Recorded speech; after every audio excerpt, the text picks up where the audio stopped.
11:42 at night. My phone buzzed. A group text from my father, we've agreed. Ryan and Vanessa will move into the house. You should take a break. Seconds later, my mother reacted with a little red heart. The room shrank to a pin. I scrolled my receipts like a ledger, taxes, roof utilities, the quiet money that kept the lights alive. Line after line, I saw it clearly I wasn't a daughter here. I was an account they'd closed. Have you ever been cut off by the people you helped most? Tell me where you're watching from. I want to see how far this story travels. I didn't cry. I didn't ask why. I just opened my laptop. The glow of the screen was cold and exact, perfect for what came next. Mortgage canceled, property insurance canceled, electric and water autopay canceled. Each click felt like slicing a cord I'd been strangled by for years. By midnight, their lifeline was gone. Anger wasn't loud this time. It was clinical, like balancing a spreadsheet. Every transaction, a revelation. I'd been the silent investor in their version of family, and tonight I was cashing out. When the last cancellation confirmation pinged my inbox, I leaned back and stared at the empty room. My apartment smelled like coffee and unfinished paint. My heart felt like glass, but clear, finally see-through. The next morning, sunlight broke through blinds I hadn't yet hung. I stuffed a duffel with the essentials, laptop, passport, 3 clean shirts, and the plant that somehow survived my chaos. I loaded it all into the car. The drive downtown was quiet, no calls from them yet. Maybe they were sleeping in the house I'd paid to keep warm. Maybe they'd wake up to discover how it actually stayed that way. The new apartment was small, 1-bedroom high ceilings, quiet enough to hear myself think. I set the plant by the window and watched light scatter across the hardwood. It wasn't home, not yet, but it was mine. Sophia showed up that afternoon, no warning, carrying coffee and sarcasm in equal measure. You look like you just staged a heist, she said. Maybe I did, I answered. Except the only thing I stole back was myself. She laughed, then studied me. You sure you're okay I'm not broken, I said. I'm just reorganizing the books. We sat on the floor surrounded by boxes. My hands shook slightly as I took the coffee. The betrayal still burned, but under it was something sharper clarity. I always thought loyalty was a virtue, I said. Turns out it's only that when it's mutual. Sophia nodded. So what now? I rebuild, I told her, from the ground up. No unpaid debts, no invisible labor. Just structure that stands. She smiled, slow and proud. You always were better at architecture than emotion. Yeah, I said, half smiling back. But maybe this time I'll design both right. The day faded into quiet. I unpacked 1 box books, a framed degree, the evidence of years I'd tried to justify. Every item I set down was a declaration. I don't owe them anymore. Outside the city hummed anonymous, indifferent, honest. I stood by the window, coffee cooling in my hand, and watched the light shift. For the first time in years, no one depended on me, and the silence felt like peace. I used to think love was built like a house-layered patient, unshakable, if you just kept patching the cracks. But when I look back, all I see is scaffolding, I built alone. After moving out, the nights hit differently. Quiet can be louder than shouting. Every creak sounded like the past asking for rent. I'd open my laptop just to remind myself what I'd already paid for the new roof, the heating system, the water bills stacked like proof of loyalty. My father used to say, "You're the reliable one, Aaron." I can always count on you. I thought it was pride. Now I know it was permission to drain me dry. Ryan would come by empty-handed and full of excuses. Every investment he made dissolved faster than the last. An app that never launched a food truck, that never drove a crypto phase, that ended with tears and a new loan in my name. And still, Dad called him a visionary. When I fixed a broken pipe at 2 in the morning, no one noticed. When Ryan bought a new smartwatch, they celebrated like he'd cured poverty. The memory that hurts the most isn't an argument, it's a whisper.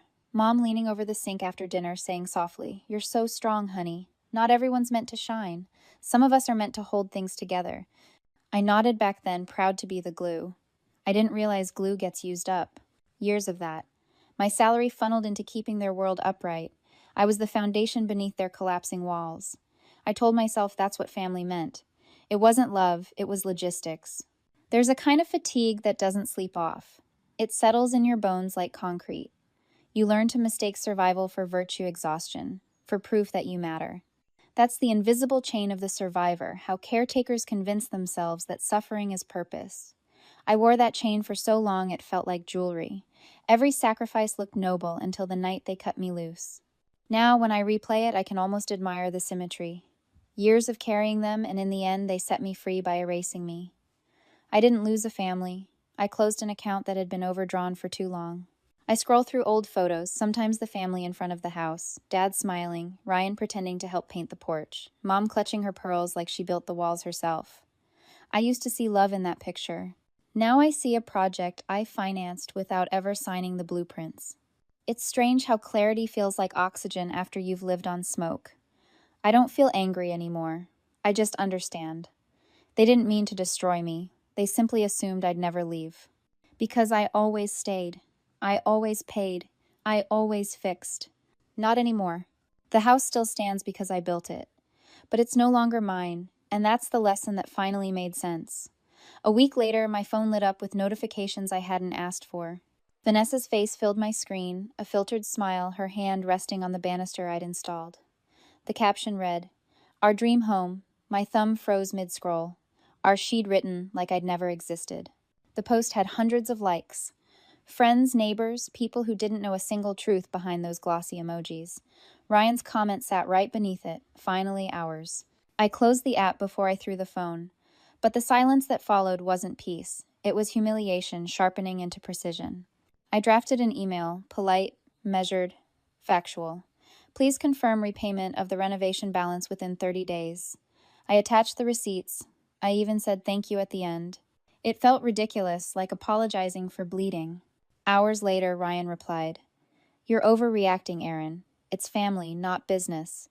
Don't turn this into drama." I stared at the words. Family, not business. That line had kept me trapped for years. It was their magic trick turning accountability into guilt.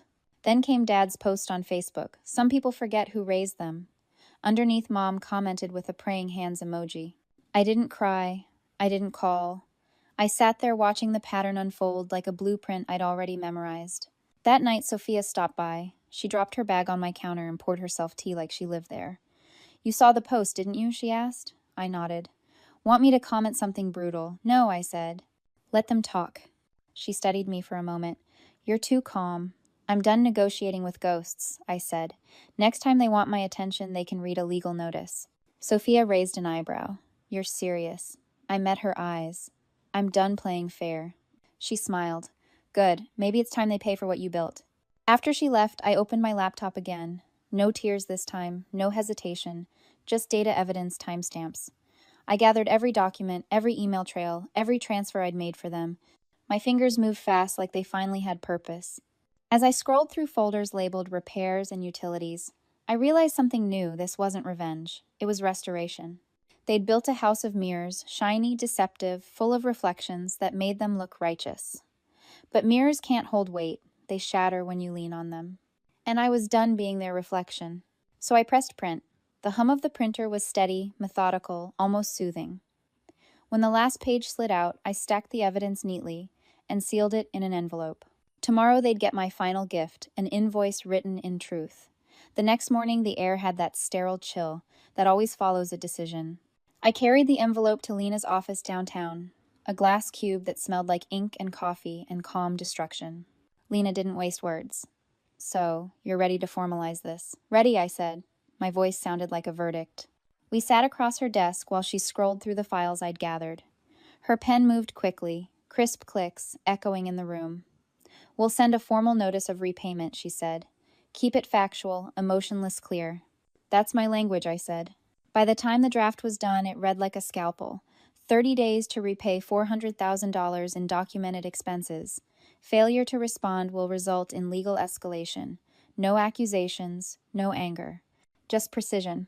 When the email went out, I felt something loosen in my chest. Not relief alignment. I was no longer the problem solver, I was the reckoning. 2 days later, Vanessa replied through her firm's letterhead. I knew it was her because it was too performative to come from anyone else. Our client denies all claims. Any materials used were gifted. Furthermore, Erin Matthews is under investigation for unauthorized use of proprietary design templates. I read it twice slowly. She'd flipped the script, turning theft into projection. It was almost elegant in its audacity. I forwarded it to Lena. "Classic deflection," she said. "She's trying to make you doubt the ground you stand on." "That's familiar," I said. "It's the family's favorite trick." Lena looked at me curious. I told her about the pattern, how love had always come packaged with debt, how loyalty was a leash dressed as virtue. She nodded, then leaned back in her chair. They think it's love, Aaron, she said quietly. It's control. That's the trap of normalized cruelty. It hides behind words like duty and tradition. You were trained to keep them safe. Now you're learning to keep yourself. Her words hit harder than the legal threat. For years, I'd mistaken their exploitation for affection, their silence for peace. I thought being the reliable one made me valuable. I didn't realize it just made me convenient. I walked home in the rain, the city flickering in reflections across the pavement. Every drop sounded like punctuation to a truth I'd ignored too long. That night, I sat by my window and wrote a list, not of payments, but of patterns, things I'd forgiven, boundaries I'd erased, apologies I'd made for simply existing. By the end, the page looked like evidence in a case I was finally winning. I folded the list into my notebook, like a contract between who I'd been and who I was becoming. Vanessa's accusation didn't scare me, it clarified the battlefield. She'd chosen manipulation, I'd chosen math, and math doesn't lie. Tomorrow I'd start tracing every transaction they'd ever touched. If this was going to be war, I'd fight with precision, not emotion. This wasn't family drama anymore. It was data. It was structure. It was the sound of lines being drawn finally, irrevocably straight. 2 weeks later, Lena called. Her voice had that tight, careful tone that lawyers use when a bomb is about to drop. Aaron, we found something, she said. You'd better sit down. I didn't. I stood by the window watching the rain streak across the glass like data lines. What is it? There's a loan in your name, she said. A green housing expansion, $500,000, signed with your architectural seal. For a second, the world thinned out. Only the sound of her voice remained precise and terrible. My seal, I repeated. Yes, she said. It's on every document. I stared at my desk where the actual seal sat, cold metal catching light. My mind began filing, cross-checking, calculating. It wasn't a mistake. It was design. By nightfall, I was in my car driving toward Maple Heights. The house rose like a stranger against the storm scaffolding, covering its front piles of lumber stacked in the driveway. When I walked in, the air smelled like wet paint and fraud. 2 men in suits stood by the dining table with blueprints spread out the kind I'd recognize anywhere. My blueprints. Vanessa turned, still smiling. Aaron, she said, as if she'd invited me to brunch. Perfect timing. What is this? I asked. She gestured at the plans. Investors. We're expanding the property. You should be proud. It's your design. My signature's forged, I said. She shrugged. You always wanted credit. Now you've got it. The men exchanged looks. One cleared his throat. Is there a problem? Yes, I said. Several. I took out my phone and started recording. Vanessa's smile didn't falter. She leaned closer. You think this scares me. You built your whole life cleaning up other people's messes. Go ahead, fix this too. Her perfume was sharp, synthetic. The smell of confidence bought on credit. I looked at her and felt nothing but clarity. When I left, the rain had stopped. The streetlights glared on puddles like open eyes. My phone was full of evidence. My heart felt light, but not in a good way, like a rope finally snapped. That night I couldn't sleep. I kept turning over one thought all my life. I'd mistaken obligation for love. I thought being needed meant being valued. But it was never love, it was leverage. The oldest debt of all. I sat at my desk and opened a new folder, the forged blueprint. I uploaded every recording, every document, every date-stamped photo. Line by line, I watched the structure of their lies take shape. It was almost poetic. The family home they'd worshipped had become a crime scene. The altar where their faith and easy money finally devoured them. And this time I wasn't the savior. I was the witness. The next day broke with that false calm that always comes before collapse. By noon, Lena called again. They're moving fast, she said. Investigators are coordinating with the bank. Your signature was used to secure the second mortgage. They're sending agents to the property tonight. I didn't answer. I was already driving back to Maple Heights. When I turned onto the street, the house looked smaller, somehow shrunken by the truth. 2 government cars were parked outside their engines idling. Men in gray jackets stood under the porch light, papers in hand. Dad was at the doorway, pale and confused. Ryan paced behind him, phone in hand, voice cracking. They're saying we're under investigation. For what? One investigator flipped a folder open. Forged documents. Fraudulent loans. We need to speak with Vanessa Cole. Mom stood frozen in the hallway, her hand gripping the banister. She's not here, Dad muttered.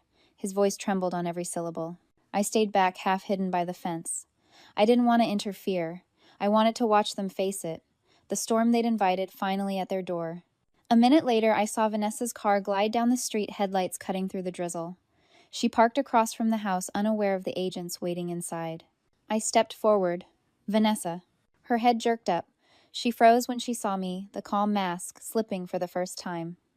"What's this about, Aaron?" she asked, her tone brittle. "You tell me," I said, voice steady. "The forged mortgage, the stolen funds, my license on your paperwork." Her jaw tightened. "You have no idea what you're talking about." "Oh, I do," I said quietly. "You used my family to fund your scam. You played them and me, but the game's over." Her eyes darted toward the porch, where agents were now stepping outside. The panic in her face lasted a heartbeat before she sneered.